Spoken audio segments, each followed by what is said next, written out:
All right, here we go.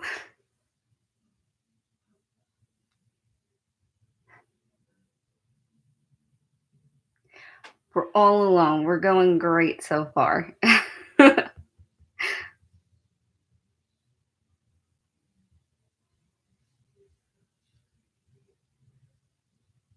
right, I'm going to tweet this out real quick.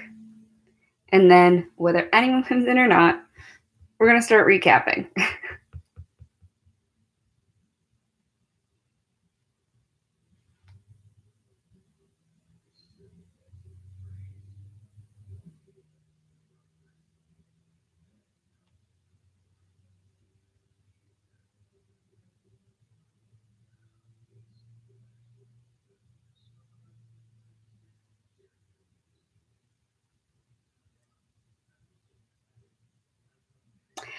Okay, hello, people. Hi, Oof. You're going to want to watch this episode because this was kind of insane. And we're going to get into it. I have notes on my phone on everything. This was a good one. All right, I'm going to give this another minute to see if anyone else wants to come in and come discuss. I just tweeted it out there. Hi. I know we've been very MIA.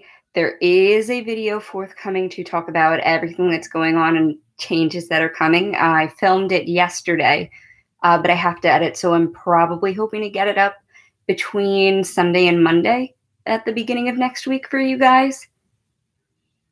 So fingers crossed for that. That way you guys kind of get an update on what's happening around here.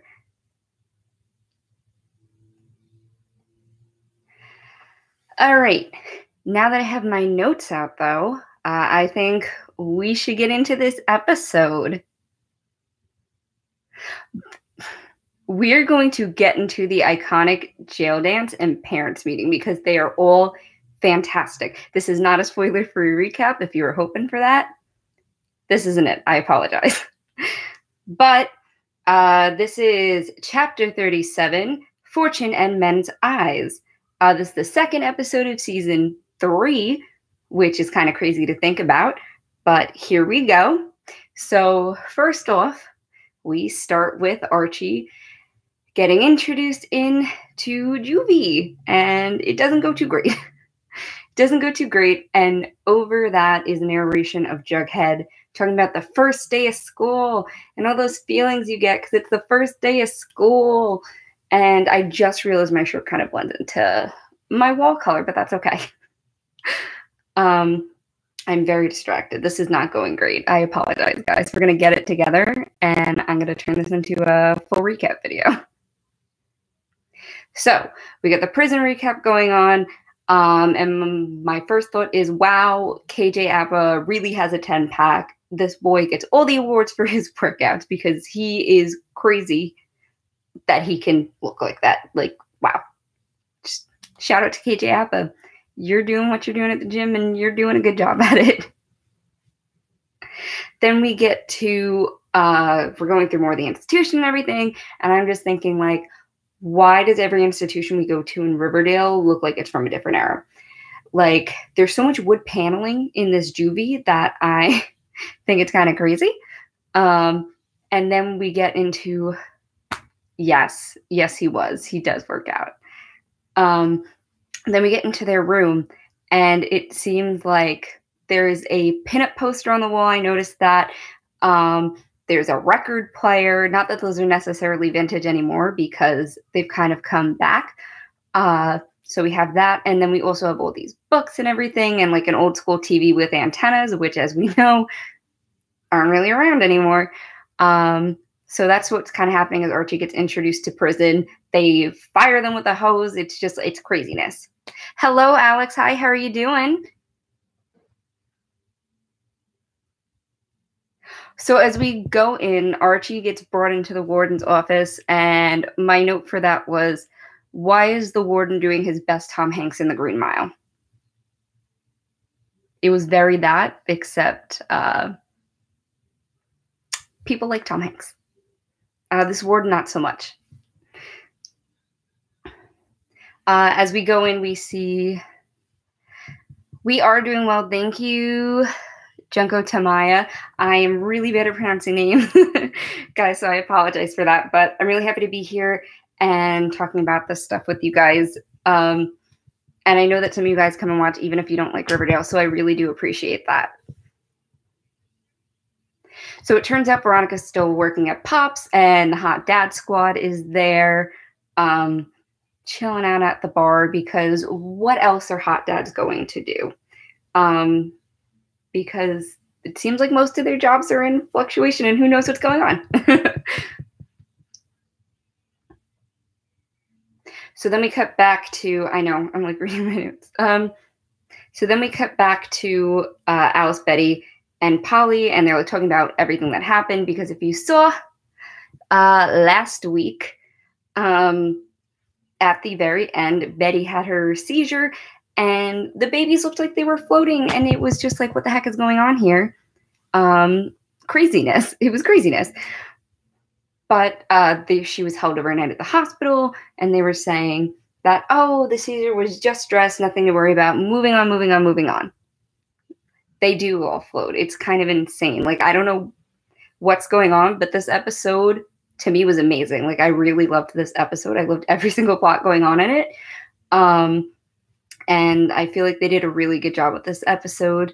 A bunch of different moves and then, a bunch of different moods. And then also just the horror elements in this episode were really, really great. I really enjoyed those. So they're saying Betty's seizure was because of stress and that it must have just been a hallucination and all that stuff. And I was just like, I don't know, guys. I don't know, guys. I will be watching Sabrina on Netflix. They have said that for this first season, it's not supposed to cross over with Riverdale. And I understand how difficult that might be because especially in the US, Riverdale is airing on CW and Sabrina's airing on Netflix. And that's kind of a big conflict there. But I'm hoping in the future, and maybe some minor characters will be switching over. What happens at the end of this episode, people were saying that maybe Ben would be a big crossover character, but we'll get into that later.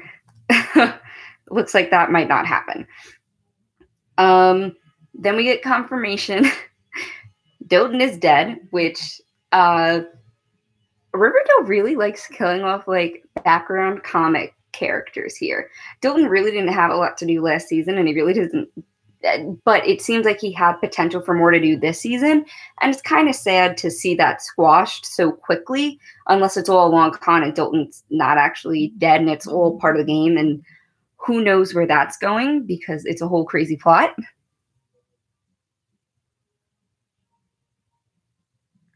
It does seem like there is supernatural stuff happening on Riverdale now, but I'm hoping they won't bail out on it and do it as some kind of like town hallucination thing, though they have said that there is going to be an epidemic in the town this season, so maybe it's all the hallucinations and stuff, unless it's something else. It seems like the cult is a big part of this season, and I do know that with the farm and everything. And they were saying they were a bit inspired by Wild Wild Country, which is a documentary on Netflix talking about the Ragnashis who built a big commune in, I want to say, Oregon. And basically sort of went to war with this town. I've watched it. It's a really, really good documentary and it keeps you going. But spoiler alert here for Wild Wild Country. One of the things that this, kind of cult did was they had a whole medical lab and they did kind of the first act of biohazard warfare where they took, I don't want to get it wrong. Don't remember if it was salmonella or something else, but they went to all these like local restaurants in the area and basically put them in the salad bars and made a whole bunch of people sick, all on a ploy to win an election. So we'll see if Riverdale takes anything from that. Oof says, so I heard that Sabrina is a very dark satanic show. So I hope that if we have a crossover on the CW, that they don't do it as good magic because Chaos, the Chilling Adventures of Sabrina, has a show with the legit devil in it. From reviews, I have heard that, and based on the trailers, it does seem like, well, obviously they're worshiping the devil. That's what her aunts want her to do. Spoiler alerts, if you haven't read or heard anything about Sabrina, this is not the 90s version with Talking Salem the cat that we all love. This is something completely different, so it's going to be kind of crazy to see how that all goes. I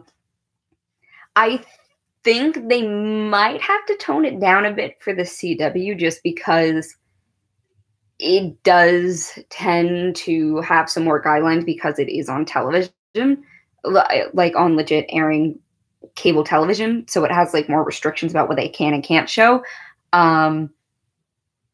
Netflix, not so much. You can kind of do whatever you want and have free reign. So I'm kind of interesting to see if they play with the television formula regarding Sabrina. Like if episodes are going to be longer because they don't have commercials, or if they're going to be around the same length as Riverdale. So that'll all be interesting. Melissa Joan Hart is great. We can just all agree that. Am I going to watch Clueless? Is there like a Clueless spinoff coming or something? I haven't heard about that. Oh, I love Clueless and I've watched it many times. But Charmed, I have Charmed recorded and I did want to watch it, so I might check it out and I'll let you guys know what I think. Back to the episode. Dilton is dead, and I do want to do a little in memoriam. Maddie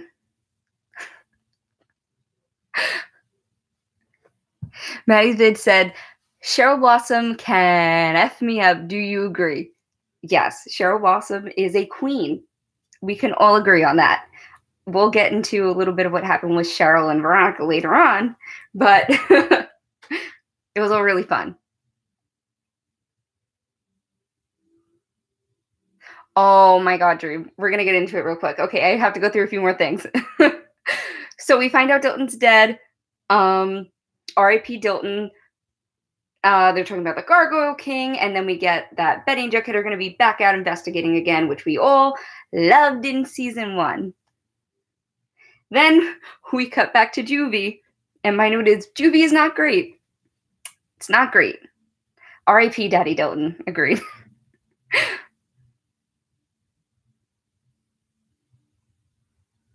Then we find out Cheryl is running for president. Veronica is really, really concerned this episode about preserving Archie's legacy. Even though he's not dead, he's just in juvie.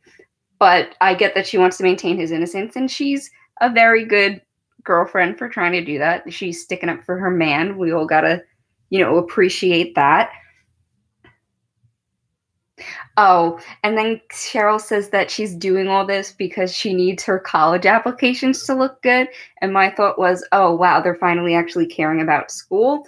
And also, since when is Cheryl a junior in the same grade as all the rest of them? Because season 1, she was supposed to be a grade above them because Polly and Jason were a grade above, Betty, Veronica, all of them. And Cheryl was supposed to be Jason's twin, but I guess we threw that out the window and rewrote history, but to keep Cheryl on longer because everybody loves her.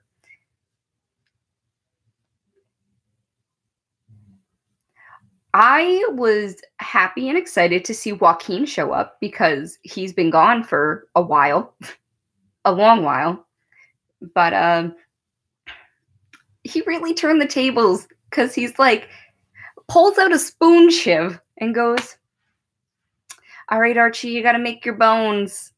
You got to make your bones. You got to shiv that ghoulie over there. Who is allowing this? All right, so Dream said before, I hate to say this, but I laughed when Archie decided not to shiv the guy. Then later on, he stole his shoes because even I was on Archie's side right there, and I felt played. We all felt played. We all thought Archie's going to go in. He's going to get protection. It's going to be easy. He decided not to shiv the guy. So you would have thought he would have a little respect, but I guess not. He's like, I'm going to take your shoes now. This episode really had a lot of emphasis on a lot of things. And one of that was shoes.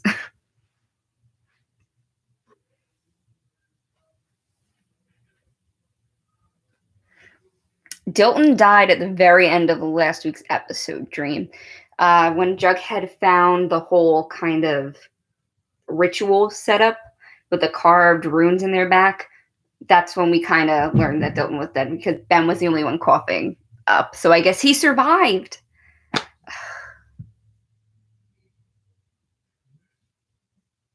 It's true. Cheryl could have been held back a year. She could have been.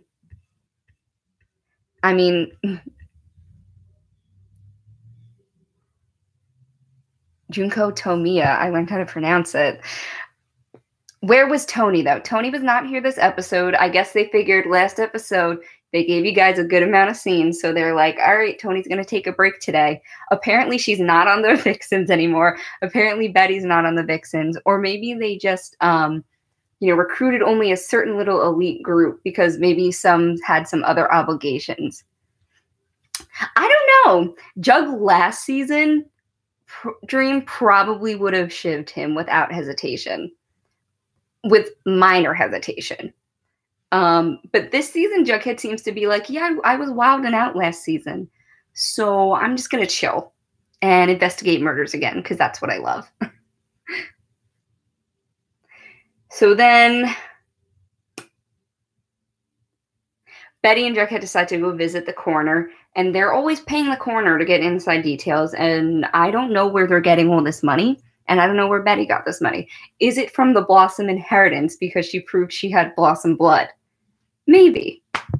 I'm trying to connect all these plot points, guys, because if Riverdale isn't going to do it for us, we got to do it for them.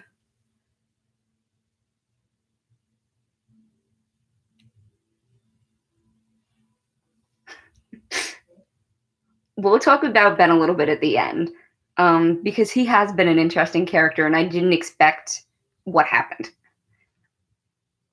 So they're investigating what happened to Dilton, and then the coroner revealed he drank the Fresh Aid, and I was just like, oh, we're really going all in on this cult stuff this season, and I am here for it because he drank the Kool-Aid, folks. He drank the Kool-Aid, and what have we learned from Jonestown? Not to drink the Kool-Aid.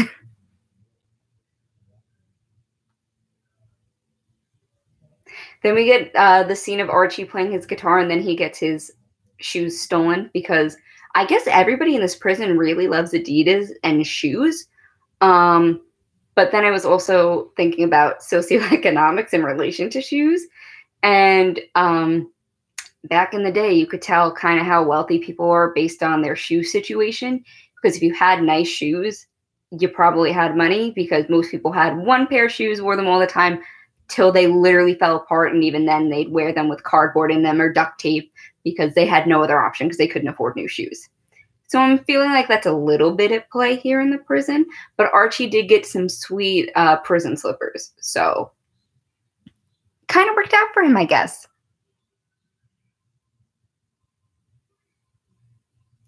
Ooh, that's an interesting idea, Dream. Riverdale is going to start doing resurrection, bring Jason back so he can finally say a line. Well, you may get what you're wishing for in a way, because it looks like the actor that played Jason is going to come back for episode 4 of this season, because episode 4 is going to be the parent flashback episode where all the kids are playing their parents in the 90s. And in one of the promotional stills, we saw the guy that played Jason. So I'm assuming he's playing the Blossom dad, whose name I can't remember. But the dad that killed him. You never know. Who said, isn't Archie poor? Like, why does he have nice shoes in prison? WTF, that is like jail 101. Behind don't drop the soap. Yeah, don't have nice things, I guess, in prison. Jughead is definitely, like, below the poverty line. Archie, his dad was struggling, but they seem to be doing a lot better. And his mom's a lawyer. She's making money. She probably helps pay for stuff. Hi, Safe. So maybe Mary bought him a nice pair of shoes before he went to prison. A juvie. They're essentially the same thing in Riverdale. And Hiram wants to make an even bigger, worse one that's for profit. We'll see if that happens or goes anywhere, because so far they haven't brought up the fact that he wants to build a prison or build a whole evil side of town. So we'll see if they pick that thread back up.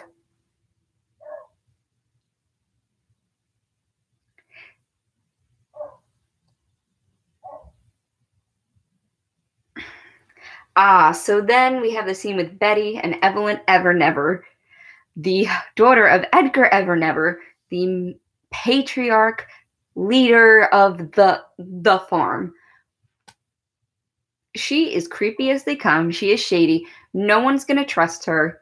So my thought is they're probably going to do some sort of flip around, or she's going to be full tilt crazy evil. And I'm here for either one of them. What do you guys think?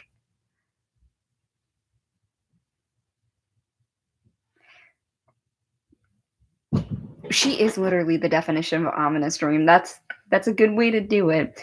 She just gave me a little bit of shady, creepy vibes. But she could tilt it either way, deciding on how she goes. I was apparently very surprised with the fact that Ben and Ethel were dating because I put it in all caps. But when Cheryl goes to the diner, Veronica was stone cold there, and it was kind of intense. And then Cheryl in 2 seconds was like, yeah, but you could just do this and it'll all go away, essentially. And Veronica was like, I didn't consider this before. So, and then Cheryl says this iconic line, that's okay, I'm going to go to TGI Thursdays. Now, Riverdale is the king, the queen, the whole entire court of off-brand products. They don't have name brand products in Riverdale except the ones that are being sponsored. Everything, CoverGirl was all over the place season 1. But now they don't got Kool-Aid, they get Fresh Aid. They don't get TGI Fridays, they get TGI Thursdays, because I guess Thirsty Thursdays, maybe? That's their reference point there. But then we get to Betty and Jug visiting Ben in the hospital to investigate, because when are they ever just going to see anyone to be nice that's not like Archie? But when they said, like, the girl with the bow in her hair, I was like, oh boy, Ethel's coming. Ethel is also kind of a really shady character. We still haven't, like, fully understood why last season she was threatening an entire cast about, well, we knew it was because she wanted to play Carrie, but what made her do that? Also, she walked all the way across town to throw a shake in Veronica's face, which at the time I was very excited about. But right now, Ethel's a shady player. So maybe she's going to be the real big bad after this. So we'll kind of see where she goes. But I was very surprised when we found out her and Ben were dating. And then when they mention a bunker, there's always got to be a bunker, doesn't there? Who said, IDK, but I feel like Cheryl, Veronica are the rich girls. But do you guys see Betty's house and Kevin's big AF house? Sorry. Yeah. I guess I would say that Betty and Kevin are definitely like upper middle class in this situation. I mean, their house is really big, but in a way, because I live in suburbia, I kind of am used to certain things like that. And certain areas have like bigger houses than other, but they're all in like suburbia. I guess you definitely have to make a decent amount of money to be middle class anyway nowadays. But I would definitely say that like Veronica and Cheryl are like, they are full on upper class. Hello, Charmed Original. Who do we think will end up being the Gargoyle King? I can't say for sure now. I did see a theory, though, and that theory was that Alice's actual son, Charles, is the Gargoyle King, and that he has been hiding out, and that Chicks, attack on him didn't kill him. He just got like scarred and really beat up and stuff like that. Because apparently the Gargoyle King is going to be covered by a lot of stuff. So that was one theory I saw before we got the series premiere and everything like that. So that could be something to keep an eye out on.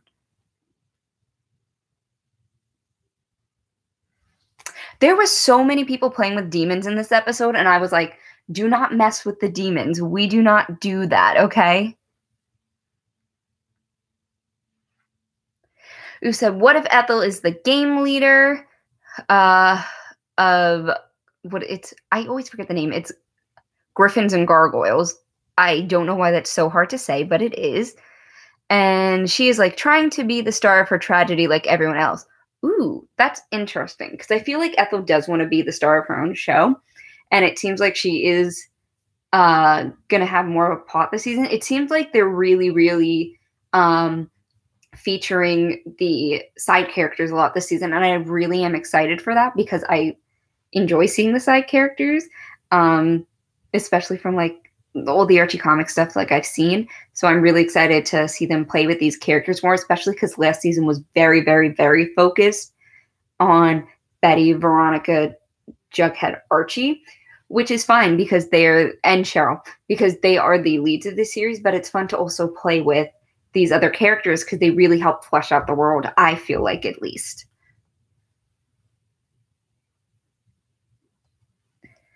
Dream said, I really want the Gargoyle King to be something mystical. I don't know if they're going to go full tilt into magic on Riverdale, because they have said that they wanted to try and keep it a little bit separate. But who knows? They could be playing us all. It's not like showrunners and producers and everything and writers don't lie to us to throw us off of stuff. It happens all the time.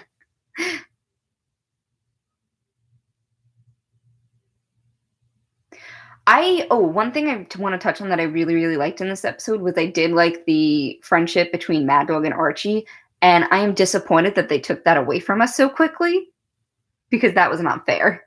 It seemed like they really, really could have had something. Potentially, maybe.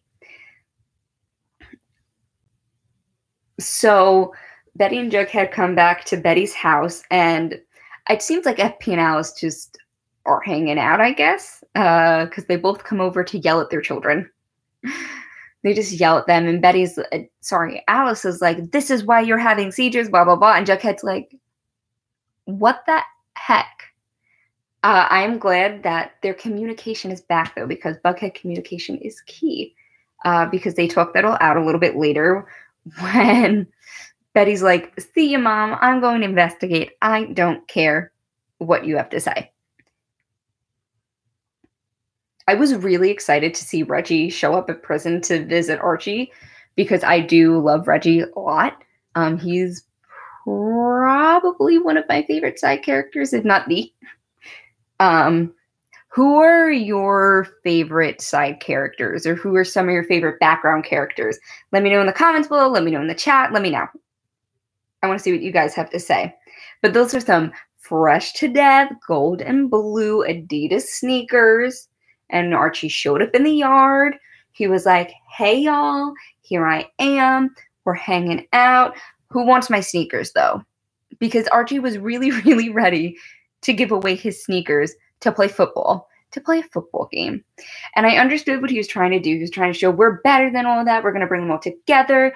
We're going to show them that we're better men, that we're not just animals. But that's the thing about the prison system. They only see you as animals, and they only see you as objects and commodities and ways to make money. They don't see you as people, which is really, really shitty.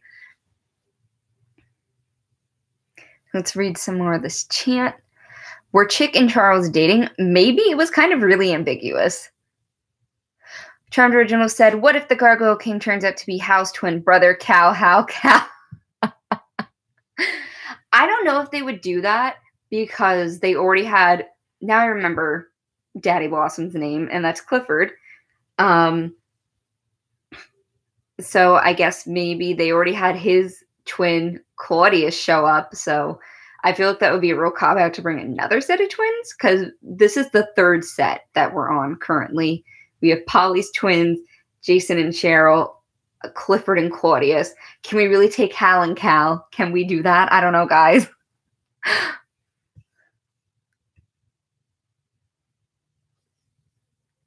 I really have to catch up on the Flash stream. I did not watch season 4, so I would have to watch at least parts of it before I jumped into season 5. Who said, "Oh, your favorite like background side character is Josie." I like Josie a lot. Um, I guess the other Pussycats have just disappeared unless they magically come back this season. But I do really like Josie too. I love the Josie and the Pussycats movie from the early 2000s with like Rosario Dawson and Tara Reid, and I can't remember who played Josie in that off the top of my head, but that movie's great. And Pretend to Be Nice is a bop. Okay, everybody go listen to Pretend to Be Nice by Josie and the Pussycats after this because it's a bop. Dream said their favorite side characters are Tony Fangs and Sweet Pea, hands down. Okay, so somebody's a Serpent fan, which I don't mind at all. Who doesn't like the Serpent? Well, there are probably people that don't like the Serpents, but I like the Serpents. I thought it was really nice that Archie tried to make everyone come together. He wanted to make a real kumbaya circle. He wanted to be like, "Hey everyone, we're here. We're going to be in this together. No serpents, no ghoulies, no, I guess, people that are in their own cliques. We're all going to have fun and we're going to play football because football brings people together because this is a sports-dominated culture." So far everything was going good. So we get to Betty and Jug investigating, trying to find this bunker that Ethel's supposed to lead them to, but this girl bails and fails, and she just screws it over because as Betty and Jug are walking, talking about everything, having great communication, which I was really excited for, she doesn't show up, and they see, I cannot explain it. I guess it's the Gargoyle King. But to me, it was a demon because it has not been proven that it wasn't a demon. Can we prove that it wasn't a demon or it wasn't something supernatural at this point? No. But it really does seem like there is something crazy going on there. Hi, Lavernius Tucker. It's nice of you to stop by, even if you don't like Riverdale. I appreciate it. I am hoping to do some more just like general live streaming. Maybe like once a month or something like that, where we can just chill out, talk about whatever the chat wants to talk about. So maybe that's something we can do in the future. So Chandra General said, since we never saw a body, are we sure Mad Dog is really dead, or maybe the juvie principal lied and he's really locked up somewhere on the grounds? I don't think Mad Dog is dead. Like you said, we didn't see a body. There was no blood. He wasn't even there. Mad Dog did mention something before about potentially, being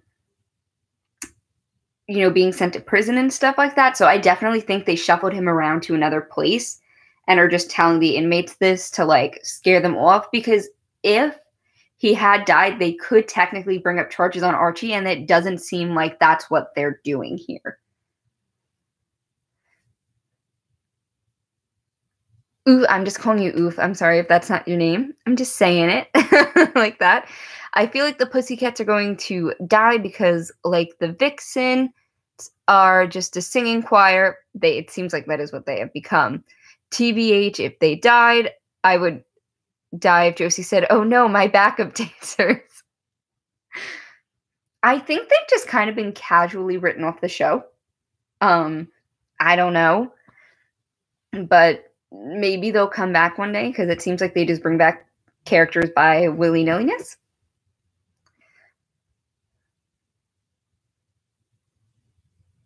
Sabrina does need to give these. Well, Sabrina would probably give a lesson to the kids about talking about demons. She would know better than anyone. It does seem like there's so much crossover possibility, and I want it so bad, but it looks like I don't know if they're long conning me or what, but I really want it.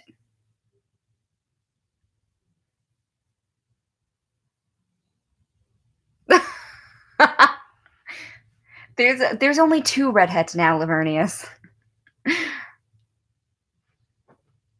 Oh, Hiram. We will get into Hiram. Hiram needs to, like, go somewhere that's not here. Never again. Please.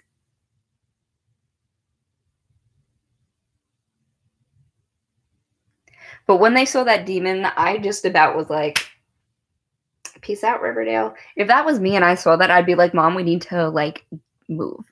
Why are we still here at this point? Why are there still people in this town? Why are there still people in this town? I don't know how they haven't moved away. Is this just par for the course? Is this just a world where everything is, like, creepy and people, there's murderers in every town? Is that just what this world is? Maybe. We get the scene of Betty and Jughead in the diner, and Jughead looked fine with that toothpick, okay? We can all admit that. Am I wrong or am I wrong? I'm excited to see all the gifts that are going to be made because I can guarantee you there will be no less than 4. Which shout out to all the gift makers on Tumblr and everything because they are doing good work over there. Bless up.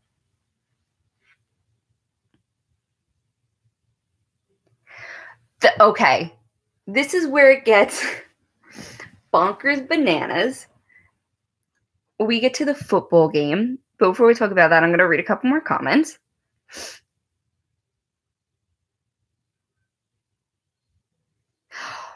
Ooh. Ooh, Charmed Original, I like that a lot. Charmed Original said, I'm hoping Josie and Sierra are the sister and mother who were banned from seeing Mad Dog. That would be really interesting, but I feel like they might not do that because I feel like Archie would know if Josie had a brother or had some sort of family like that. Fred does need to, like, deck Hiram again. Nothing is going to knock sense into Hiram, it seems.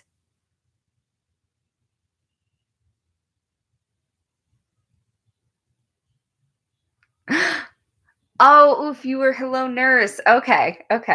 Everybody's changing up screen names, usernames. It's probably really cheap to live in Riverdale. Maybe that's why all those people have big houses.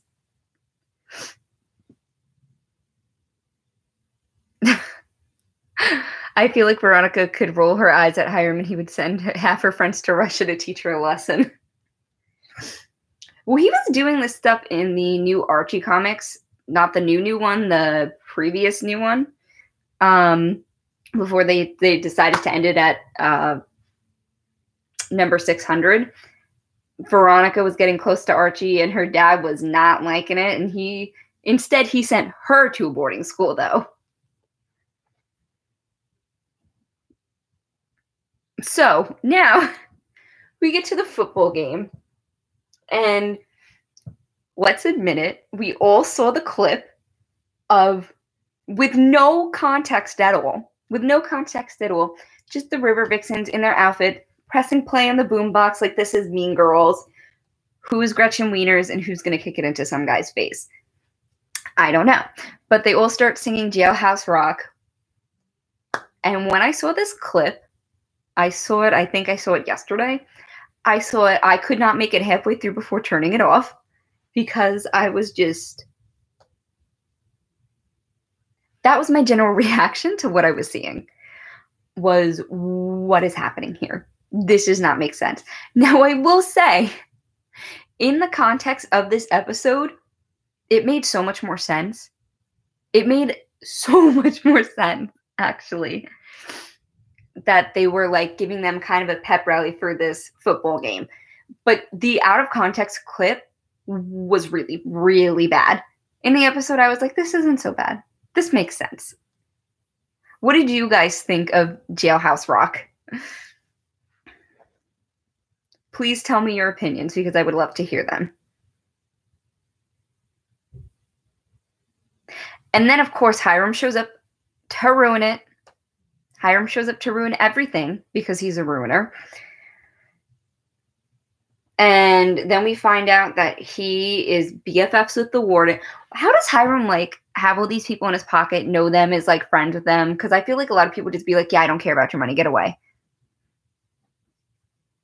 See, I hated it and I loved it because I I loved it and I hated it at the same time because this is what Riverdale is. Think about these two paradoxes that happen in the episode. We get a singing pep rally montage in a juvie prison yard to Jailhouse Rock. Okay, that's on one side. And then on the other, we have demons, gargoyle kings, jump scares, evil. Like, what is this show? I do love it. Just call me Zach. It is 10 p.m. here right now. It's 10:18. I am on the East Coast. Lavernius, let me tell you, this was no Elvis Presley Jailhouse Rock.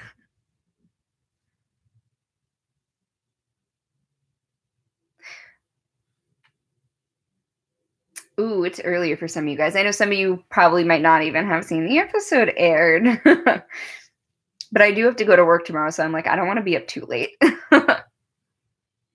Ooh, Canada. God, some days here I'm just like, oh, I wish, as I live in the USA, I'm like, wouldn't it be nice to go to Canada?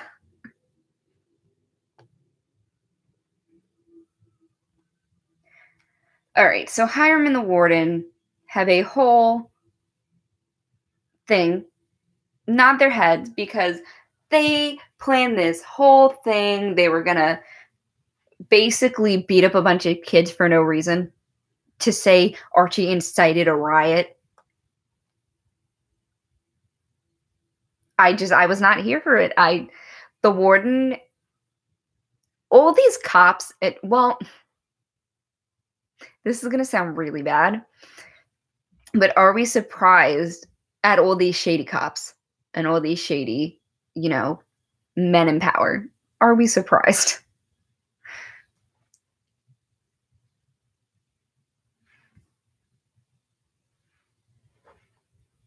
I am not surprised. Archie, took down some of those guards, though. He did, he walloped some of them, and then Archie just got really beat up this episode. I'm surprised he did not have internal bleeding. One of my notes is, so who's going to kill Hiram? Oh, and when they said Mad Dog was dead in the riot, I was like, no, I don't believe it. No. And based off if you guys didn't watch the promo or haven't seen it yet, based off the promo for next week, it looks like the warden is basically putting Archie in some sort of fighting ring for juvie prisoners, which is disgusting because Archie is like a 16-year-old boy and you're making children fight. And I hate it. I hate it. I hate it. I hate it. I hate what's happening, but I'm kind of interested to see how this works out in the plot because the show is absolutely insane. And I love every minute of it. Ooh, we've said, TBH, this gives me Archie v Predator vibes because on one side you have the dark, bloody monster, but also in that comic they had wacky and OG Archie style jokes, which seems more weird and dark humor. Was Archie versus the Predator under Roberto, who also does Riverdale? Because that would make sense. They do blending of a lot of different styles, and I think that's one of Riverdale's strong suits is the different genres they can do and how different they can be and how much the wackiness and the darkness can play together and play off each other. And I think that's one thing Riverdale does do really strongly.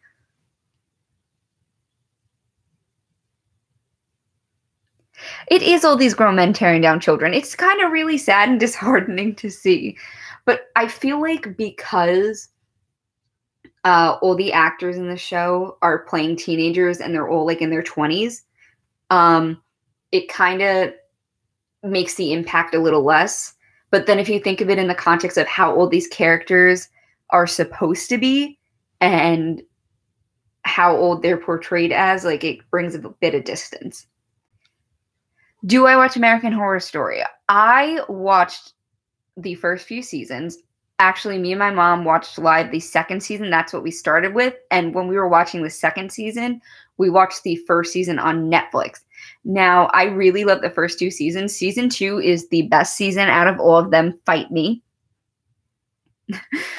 But I watched most of the Carnival Freak Show. I couldn't remember what it was called. Coven, I had some problems with. I liked the premise, but like I had problems with the follow through and everything. This is my American Horror Story tangent. Sorry, guys. And then after that, I didn't really watch much. As much as I love Lady Gaga, Hotel, I don't know.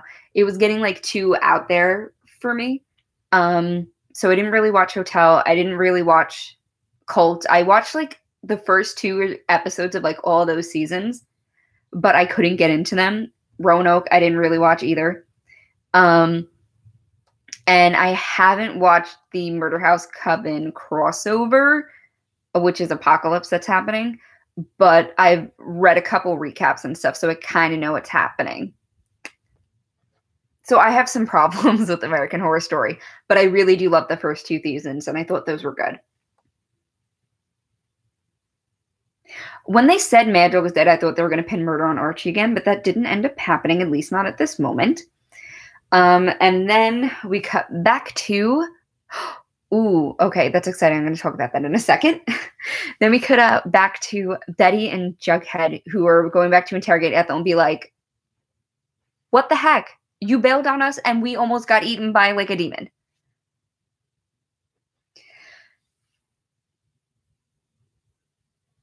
And Ethel just has her seizure. I didn't know what was happening, but there's clearly something in the water or in the Kool-Aid, however you want to decide what's happening here. I do think it'll be interesting to see if all this, I can't say Griffins and Gargoyles. I can't say it. I can't. It'll be interesting to see if this game is related with the cult in any way and with the farm, or if they're going to be kind of 2 separate things, because right now I think it can go really either way, and I'm not sure which way it's going to go. But I do think they might at least be intertwined a little bit at this point. So I completely missed the part where they go in the bunker and they find the missing kid, because that was a plotline for a hot 2 seconds. And when I found that out, I was like, your kid is missing for 2 days. Why did you wait 2 days to report it? There are so many bad parents in Riverdale. We can all agree on that. We can all agree on that. Oh, one thing I noticed when Ethel was having her seizure was Evelyn was there as well. And Evelyn was apparently there when Betty had her seizure, so maybe she's the common link. Maybe, if we're going to go for a Sabrina crossover conspiracy, maybe Evelyn is a witch, and she is causing people to have seizures for whatever dark means that is.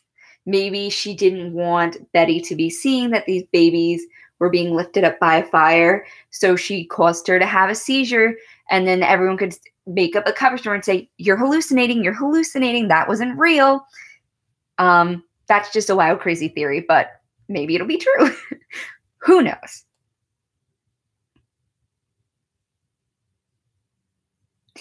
Oh, and then I wrote about like Wild Wild Country again. Then Veronica goes to visit Archie and Juvie again. But this time she's wearing a blonde wig because she's not supposed to be there. And it's mysterious. It was a pretty good wig, I have to say. It was a little weird seeing Veronica blonde, but she kind of pulled it off once I got used to it a little bit. I feel like the hairline here would have had to be a little better. It was something about that I think was off. I watch enough RuPaul's Drag Race to know. Oh, and the evil warden needs to GTFO. He needs to get out. Let's go on a little Moose and Kevin tangent over here for a minute. Before this episode started, I was like, what is RRTOC? Because they did not decide to explain that in the show. They're just like, everyone knows what this is. As far as I know, my high school that I went to didn't have any of that, so I have no idea what it was. But it's apparently like a kind of military-esque class, so I guess it teaches like discipline and all that stuff. I'll have to look into it a little more. But I thought it was interesting that Moose was doing that, and he was kind of blowing up Kevin a little bit. But I also understand Moose wanted to keep things on the DL because Midge did die not a couple months ago only. But it seems like Moose also isn't 100% ready to come to terms with his sexuality, whether that be bisexual or gay or whatever, he figures it out to be. Because it seems like he does have attraction to both based off the whole Midge thing. Or maybe he's pan, maybe, who knows? He could be fluid. We don't know. But I think it could be an interesting plot line to see how that develops. Now, at the end, when Kevin does show up to the RROTC meeting, I didn't know which way it was meaning to go, and I guess we'll find out in the future, hopefully. I couldn't tell if Kevin was going there to be selfish and kind of like keep track of Moose in a way and kind of as a way to keep Moose close to him, or if he was doing it because he was kind of interested in the subject. I mean, his mom is, I believe, a Marine. So his family does have some military background, so he could be interested in that way. And also, clearly this is something Moose is interested in, so maybe he's going there to kind of see why Moose likes it so much. So I don't know which way that's going to go, but I thought that was a cute little thing. So now going back to some comments, Trond Original said that Gladys and Jellybean are arriving in 308, which I'm very excited for. We got our casting news. I can't remember who's playing Jellybean, but Gladys is going to be played by Gina Gershon. And oh my God, have you seen Showgirls, guys? Because I most certainly have. And I just want to toast with the tortilla chips. And oh my God. I think I might have to like do my nails for that episode.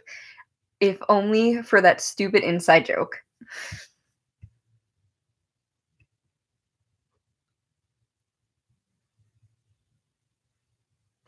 Gladys, I don't know how she's going to play out because she clearly abandoned her son and was unwilling to help him out. So I don't know how I'm going to feel about her. But I did hear that apparently she owns like a chop shop. So that's kind of interesting. And I'm kind of interested to see where that goes, especially because I do enjoy Alice and FP together. So I want to see where this is all going to go. I am not down for love triangles with the teenagers, but I am definitely down for love triangles with the adults because I think it's just a lot more interesting that way.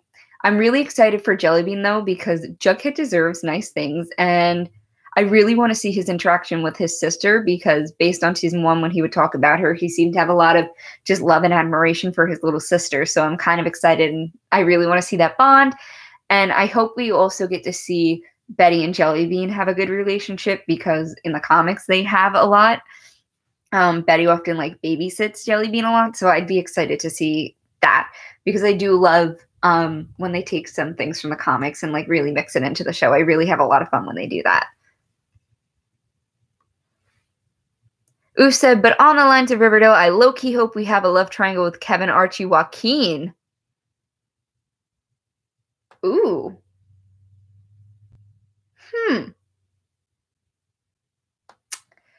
Ooh, I would also be down for the love triangle. This would be the only teenager love triangle I'd be down for would be Kevin, Moose, Joaquin to see how that plays out because Joaquin is back apparently. Where's he going to go when he gets out, when he finishes his juvie stint? Back to Riverdale? That could throw a cog in that. That I'd be more down for because how many gay love triangles do we have on television? I can't think of any off the top of my head that I've seen. So I'm excited. But I do love the Kevin, Archie, Joaquin crack.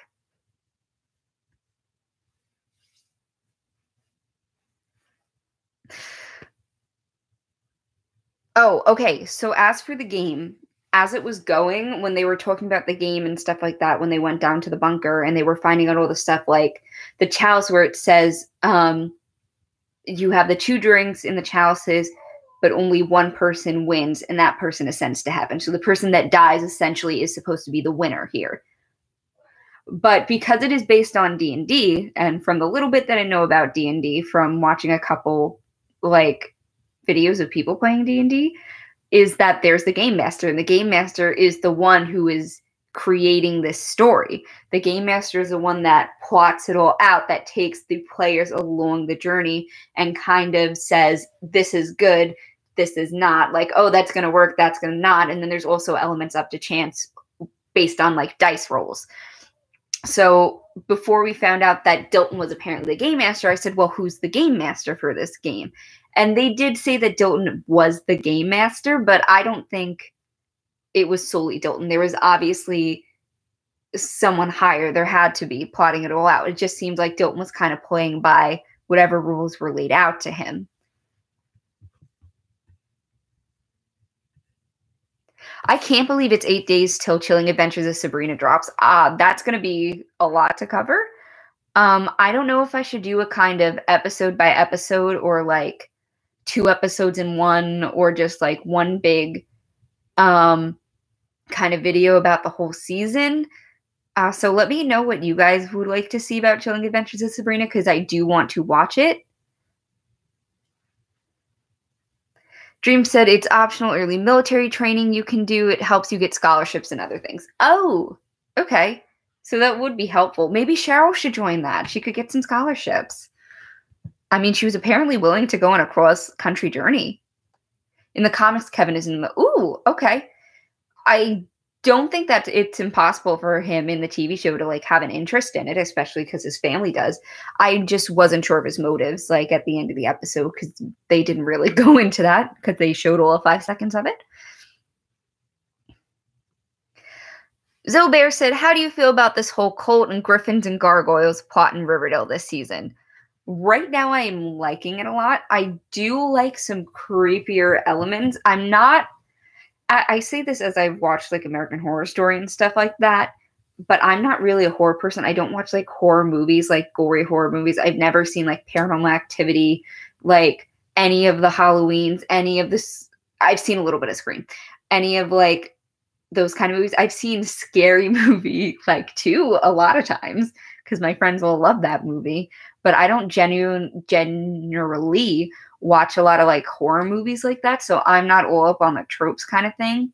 Though I do really love like more drama-based horrors, I guess you could say. Like I did enjoy like the first 2 seasons of American Horror Story. I enjoy like these elements on Riverdale, but I guess I like them balanced out with other things, is what I would say. So yes, I do enjoy it at this moment, and I'm excited to see where it goes. I'm excited to see if it crosses over, because right now it does seem separate, and maybe that's for the best. It seems like the cult plotline is going to be the long plot of this season, and the Griffins and Gargoyles is going to be like the first half of the season plot and figuring all that out. And then maybe if that slightly ties into the cult, it'll go into like the back half of the season. Helioceline said, flat Earth, thick Earth. Okay. I don't know a lot about these flat Earth theory, but I do not necessarily I don't think the Earth is just like a flat square floating in space. I don't think that. Based on like scientific research like I've done and stuff like that and what I've learned.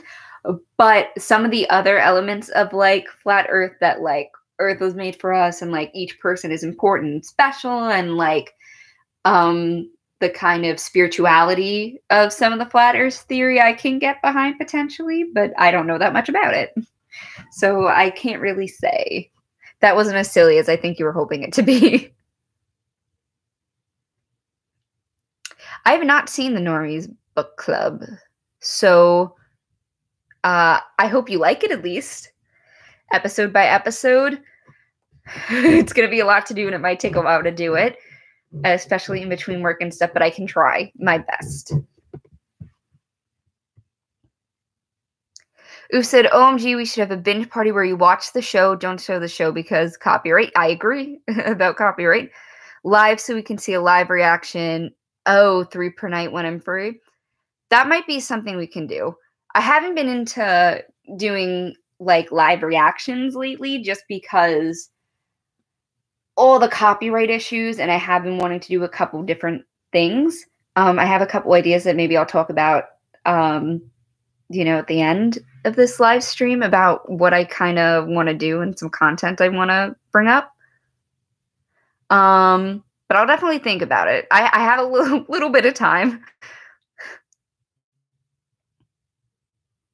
Ooh, Kevin just ends up becoming a secret. That feels very Kevin, that he's a secret agent for the government. Okay. I do like Discord. I use Discord to chat with like friends and stuff like that.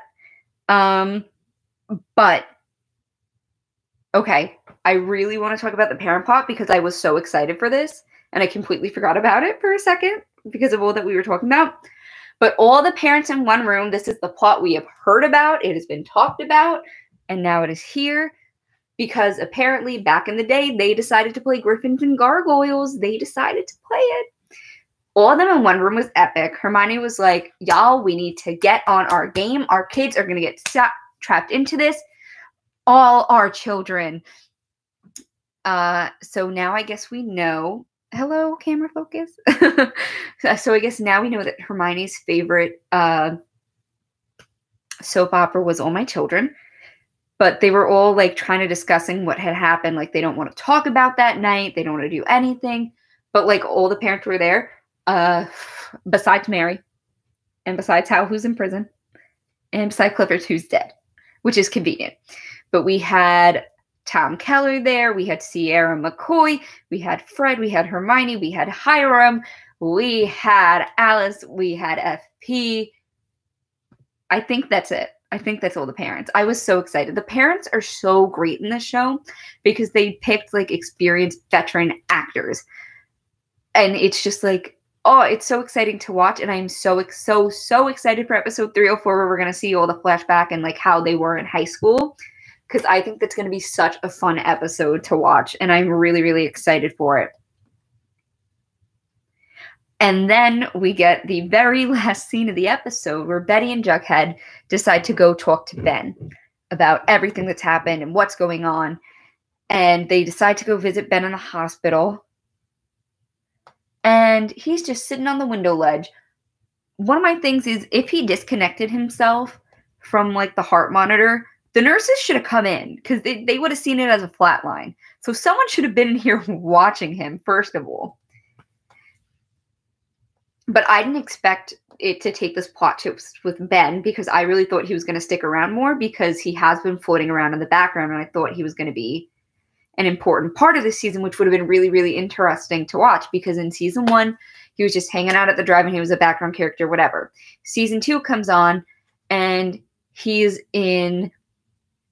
basically Miss Grundy's next grooming victim is what happened. And then she died. And you know, having your piano teacher die that you were sort of having an illicit relationship with because she was manipulating you die is going to like screw you up mentally.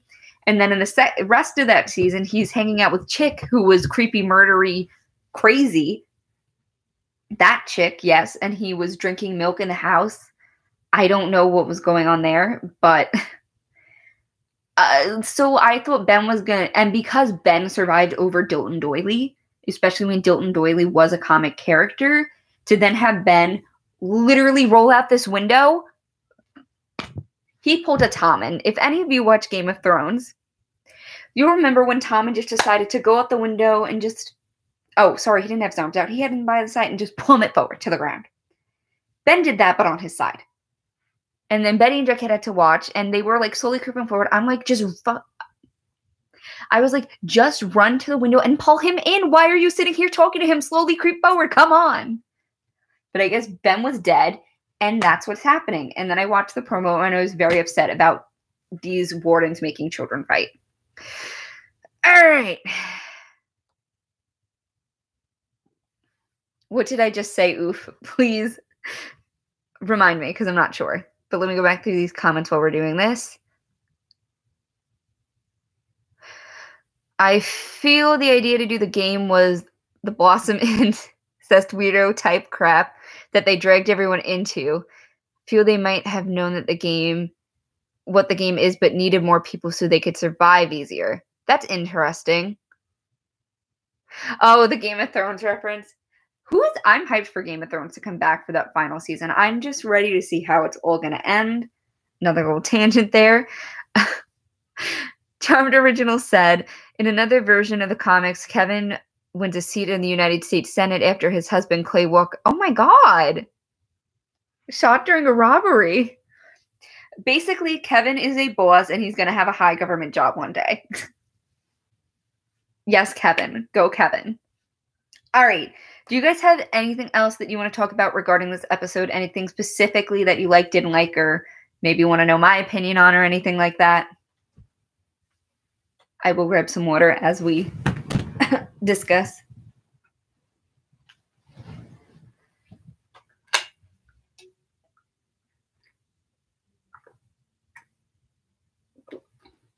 Gotta stay hydrated, people.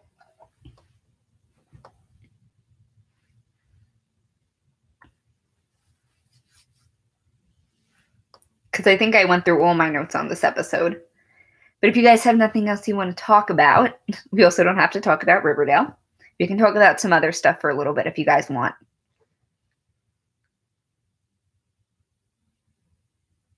All right.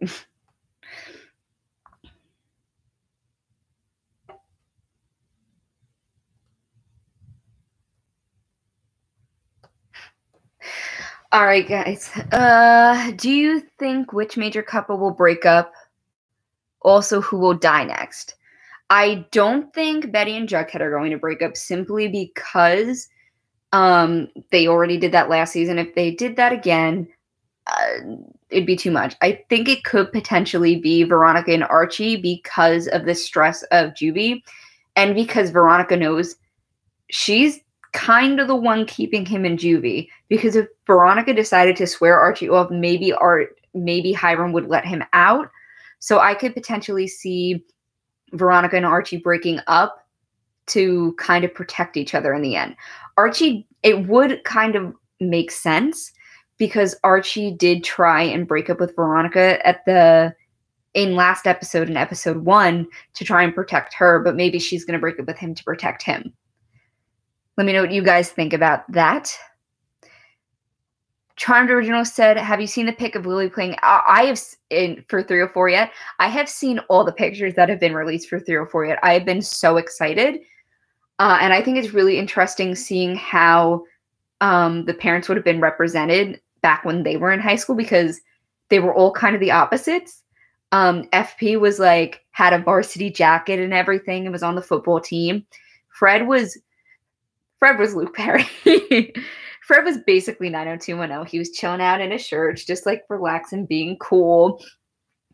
Probably had his head more level-headed than Archie is. It looked like, based on the pictures, that Hermione was a little bit more I don't know, the schoolgirl type. She had glasses, maybe was a little bit nerd. Penelope looked nerdier based on her outfit that Madeline was wearing. They all look so good, though, in those costumes. I did laugh, and not because this is a funny thing, but because it was such a Riverdale thing to do. On the picture with the girls in the bathroom, there was a lipstick drawing of Africa that said "End Apartheid" on it. And I didn't laugh because apartheid is funny. I laughed because I was like, this is the most Riverdale thing I've seen. To do that, to have that written in lipstick on a mirror. It's this is the 90s, guys. Apartheid is a thing. Just so you know. But I really enjoy the pictures, and I am probably going to squeal a lot during that episode. Favorite shows of 2018. I've been so bad with watching TV shows. Besides Riverdale. Riverdale is obviously one of my favorites. Oh, I know. I love The Good Place. The Good Place is such a fun show. It's such an amazing show. I love all their moralizing and philosophizing and all the ethics and everything. I love Kristen Bell. I love Ted Danson. I love every other actor on that show. Janet is perfect. And I think The Good Place is just a really fun, good show that also kind of has a heart, and that's kind of what I really like about it. Also, coincidentally, it's by Michael Schur, who did Parks and Rec, which is also another show I love. And I started watching Brooklyn Nine-Nine this year. I started watching it right before it got canceled, and then it got picked up again. I'm in the middle of season 4. I haven't watched it in a while, so I need to catch up. But I've really enjoyed Brooklyn Nine-Nine as well. I guess I just like Michael Schur shows because he is really great.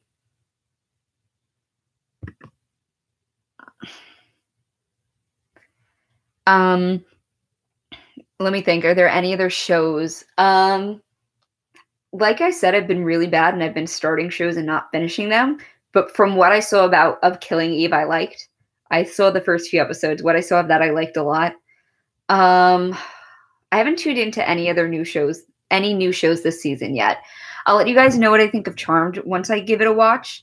I did see some of the original Charmed. I've watched it to, I think, the middle of season 5. I had a real problem adjusting to Paige.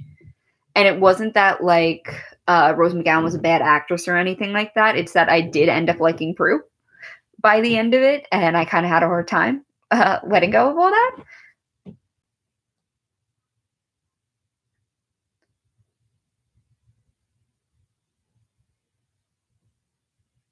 Alice looked like someone in The Craft, and I stand. Yes, she did. Hermione looked like a perfect smart princess. Penelope or Judy Moody, spot the difference. Sierra looks good AF. Yep. Oh, guess who just got murdered is so funny. I really wanted to insert the GIF in my last recap video for last season. For last episode of the plot when they were going to get hot dog of Rosa, where she has the dog and she's like, if anything happened to her, I would kill everyone in this room and then myself. Are you aware that Mark's real life son will be playing a young Hiram? I did hear that and I forgot about it, but I did know it. But thank you for reminding me. Am I on Instagram? I am on a private Instagram because it's like for my friends and family and stuff. But I could potentially make one for the channel and then we can kind of look at that one. Because, yeah. I'll look in. I have a Twitter. Well, I have a Twitter for the Sugarcoat channel. It's at We Don't Sugarcoat. So if you want to follow us on Twitter, you can follow us there.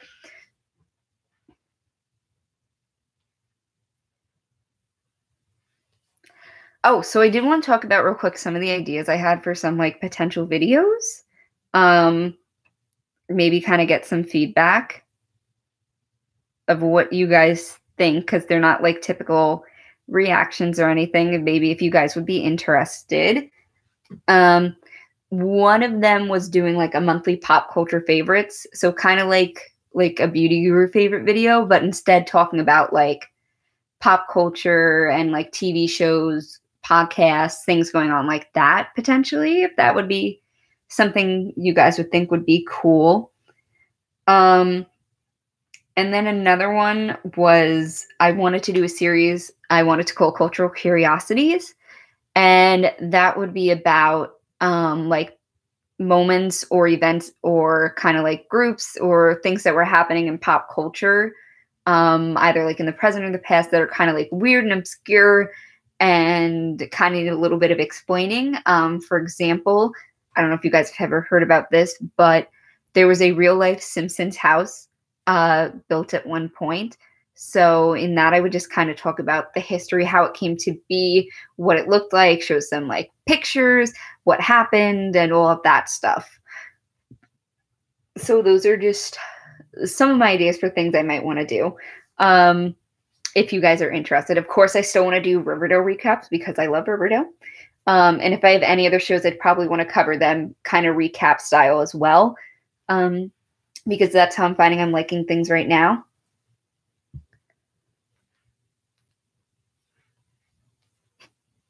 Charmed Original X, since you're a big The Vampire Diaries fan, will you be watching its spin-off series, Legacy? I heard about it. I don't know if I want to watch it, especially because towards the end of Vampire Diaries, I wasn't too big of a fan of it. I really liked the first 3 seasons, and I thought those were really good, and I thought from season 4 onward, it did kind of tumble down a little bit. But maybe I'll check it out if I have some time. I kind of would want to see a little bit of response first before I jumped into it. Oh, I've been listening to a lot of podcasts, Helios, Celine. I listen to them all the time at work because I'll be working on something and I'm just like, I just can't sit here. I need to I put like one earphone in and I listen to podcasts like all day. I was actually listening today to a Riverdale podcast. I think it was Aficionados podcast. Let me see if I can look it up real quick to make sure I'm giving you guys the right person. But it's two girls. They live in Canada, and I really liked what they had to say. They're also Phallus fans, so if you're into that, you're into that. But it's from the Aficionados podcast network. Oh, yeah, it's the Aficionados Riverdale. So if that's something you're into, podcast, that's a Riverdale related one.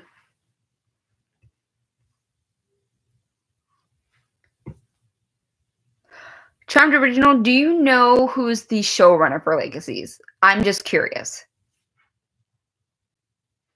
Oof, have you thought about doing a Throwback Thursday thing where you react to pilots of iconic old shows and your personal fave shows and see how different they are from you remember? I did have an idea of kind of doing something similar to that where I talked about like old series like Avatar and like Buffy the Vampire Slayer, because I'll be honest here, I've watched a chunk of Buffy the Vampire Slayer, but as you guys are probably learning, I haven't seen all of it. From what I watched first, I was really into Spike, and I went through and I watched every episode that in the description mentioned Spike. So that's what I did at first. And then I kind of like filled in and watched some other episodes. If you want a good Buffy podcast, Buffering the Vampire Slayer is a really, really good one. They are currently up to season 4. They just reviewed Something Blue a week ago, so they should have a new episode coming soon, fingers crossed.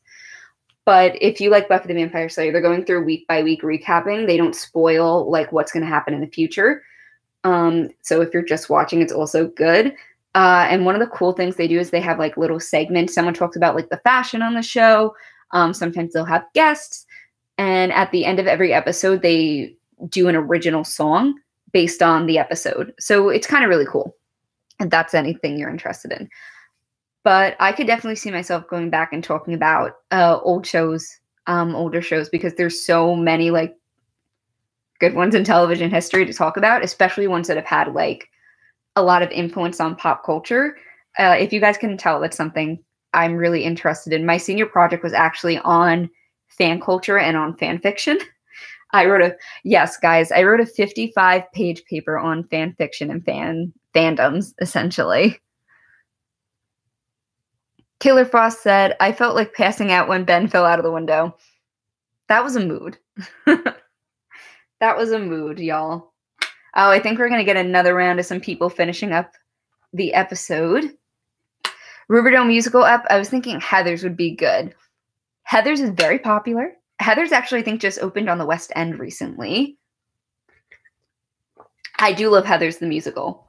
One thing I'm really into is musicals as well. And I've listened to all of that show.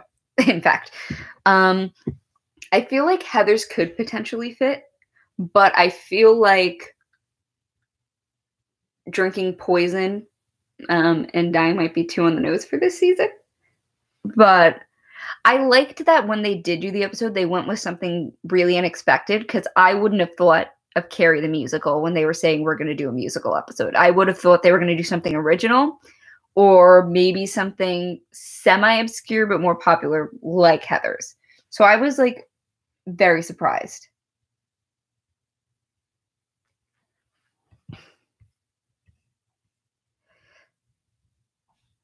Julie Plec.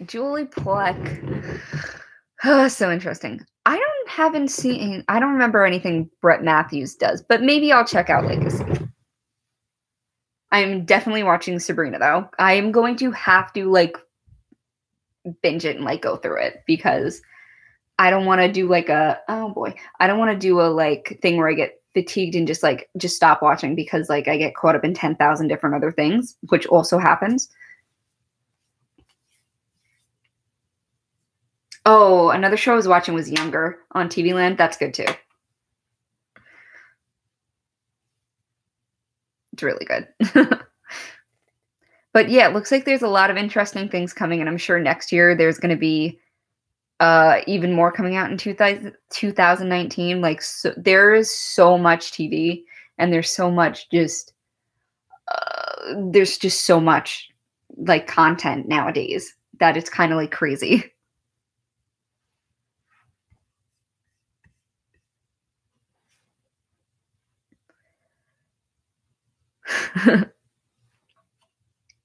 But if there's anything else you guys want to know before I sign off, let me know, because I probably am going to head off in a couple minutes. Courtney Cassidy said, do you think this will be the last season of Riverdale?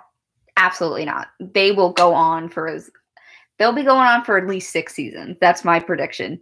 Because I don't think views are down. I feel like it's only gotten more hyped up, especially because so far, season 3 has been like out of the park.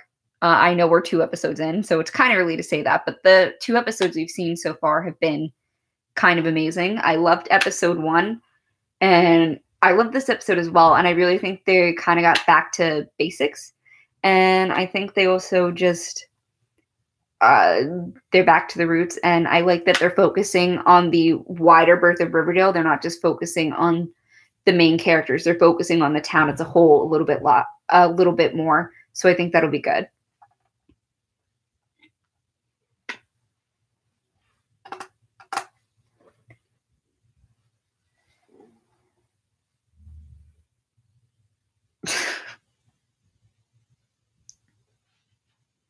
Oh, one of my friends just watched the episode and she just sent me a whole, like, basically her live reaction in text form of what happened. Who is my favorite character? Betty is definitely my favorite Riverdale character. I love me some Betty Cooper. The ponytail is iconic and beyond reproach. I mean, can you tell? Ignore, like, my abs, but can you tell I like Betty and Jughead a lot?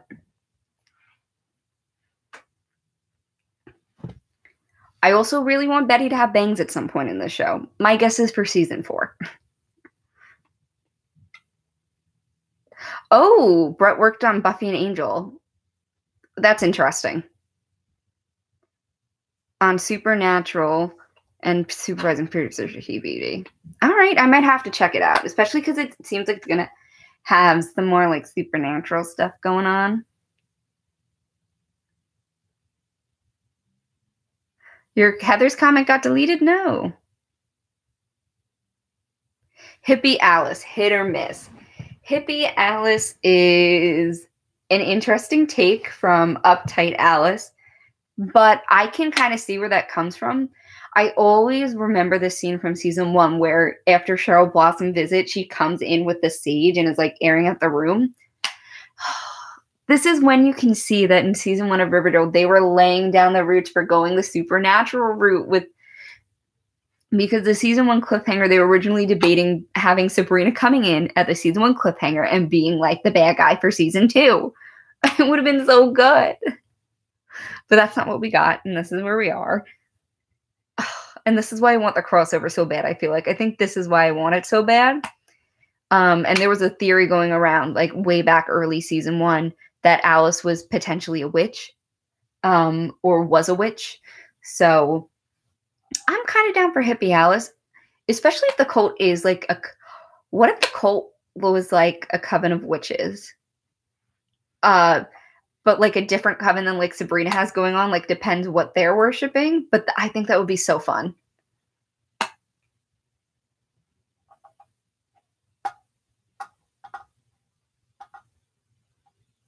They so like laid down the possible potential for that, like Alice being a witch and all that stuff. It's really fun to explore, and someone should write the fanfic. That's all I gotta say about that. How do you guys feel about there being a Buffy reboot? I'm just curious about your guys' feelings, because I'm interested to see what they will do with it. Because I'm not, completely like don't reboot anything. But if you guys can't tell, I read Vulture a lot, vulture.com, and they had an article talking about how they think people should reboot more, less known shows, like not something that was super popular, something that maybe only had 1 season or didn't do well, but had an awesome premise to kind of give that idea a chance to come to life and have another chance. And also to explore something that maybe hasn't been explored before.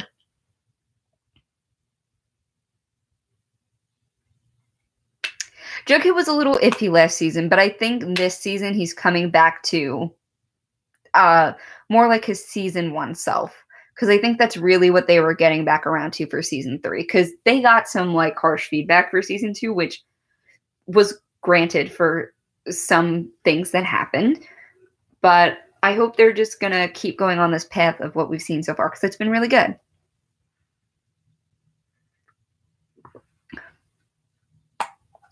Oh, and what if Edgar Evernever is not really Edward, but Edward is not really Edgar, but Edward Spellman of the Church of the Night, who is Sabrina's dad. I'm going to get so like invested in these theories and be so disappointed when it doesn't happen. Like I'm telling you, I am all in on like the Sabrina Riverdale crossovers. I'm all in on it. Who would you say is the most overrated character? This question's going to get me in trouble. I don't think any of the main cast is overrated. I do think every character has their stands, and those stands are going to just fight for their character no matter what, even if they don't necessarily deserve it. But when you're a fan of something, you can like whatever you want, however you want. I did think in season 2, Sweet Pea got a lot of attention when he didn't really do much or have like a lot of a character. So that's what I'll say on that. Oof said IDK if I like the Buffy thing, but if they do, I want to see more of the idea of a girly girl cheerleader who also kicks butts. That's why I like the movie, because I like Buffy kicking ass in her cheer thing. I feel like the original Buffy did have a kind of girly girl Buffy, but as she grew older, she lost that more. I definitely saw it more in like season 1 and like more in the early seasons, but after the whole Angel thing, she was kind of like, yeah, no, not for me. But it would be interesting to see that. Stan arguments are kind of entertaining, kind of not. Like, I don't look into like a lot of Twitter fandom things because those things can be like super vicious, like crazy vicious. And I'm just like, I'm just going to sit here in my corner and enjoy everything. I've been liking what Riverdale has presented me currently, so I'm going to stick with that.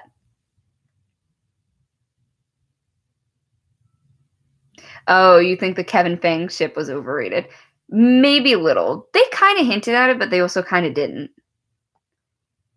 Charmed Original says Legacies is supposed to be a cross between Harry Potter and Buffy. It sounds interesting. I do enjoy Marvel properties. I am more of a DC person based on like, I know a lot more about their comics history and stuff like that than Marvel. I am behind on the Marvel Cinematic Universe because I was like, I need a break from this. This is too much for me. Like, too much going on. I have not seen Infinity War, though I'm pretty sure I know what happens because it's unavoidable. But Captain America was like my favorite property out of all of them, like movie-wise on what I saw. And I still think I still think Captain America Winter Soldier was probably my favorite Marvel movie, like probably my favorite Marvel movie, but I also really liked Black Panther. I'm like, I haven't seen like a lot of after like around Civil War, I was kind of like, I can't keep up with this anymore. But I was like, I don't care if I haven't seen it. I'm coming to go see Black Panther. I saw it like opening night. Me and Juanita went and we saw Black Panther opening night.